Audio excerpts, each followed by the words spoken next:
So, hello guys.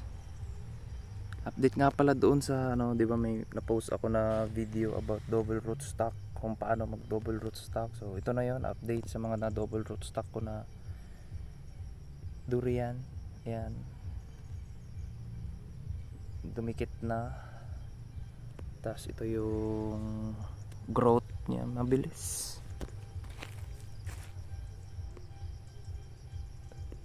Spray lang tayo palagi ng fungicide, insecticide, tsaka foliar. Kasi meron na namang mga hindi ko may mga sira. Spray lang tayo.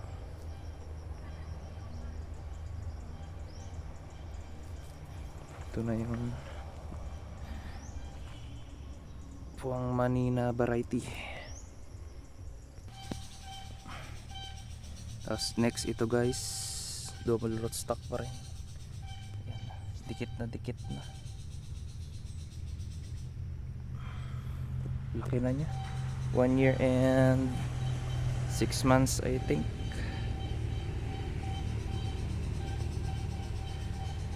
Puyat na variety. Ayun, ganun pa rin yung problem dito. Ayan, may mga so spray na naman tayo.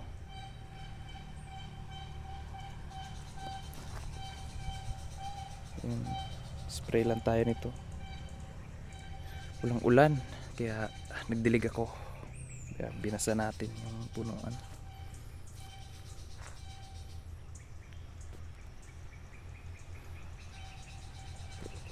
Puyat variety. Tapos ito pa next, puyat pa rin to, still puyat. Ito na yung nasa video na na-post ko. Ito yung na variety. Ay, napuno pala. Yan, ganda ng pagkadikit na.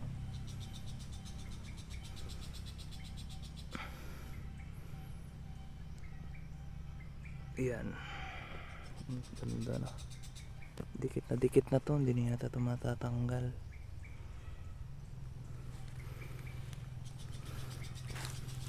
Pinutol ko yung katabi niyang nyug dahil naiwan na siya. Nauna na yung mga kasama niya, sabay-sabay ko silang tinanim.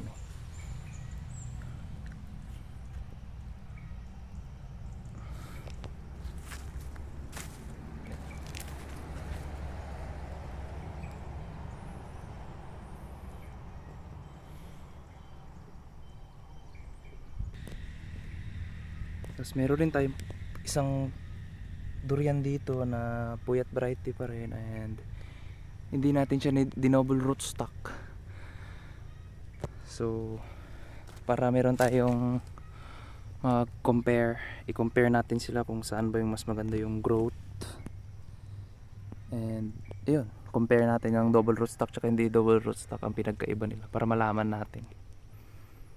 Ngayon, maganda to ngayon, nagpa-flashing naman. Sprayan natin agad dapat to para maiwasan yung mga yung may gamba pa. So yun lang guys, salamat.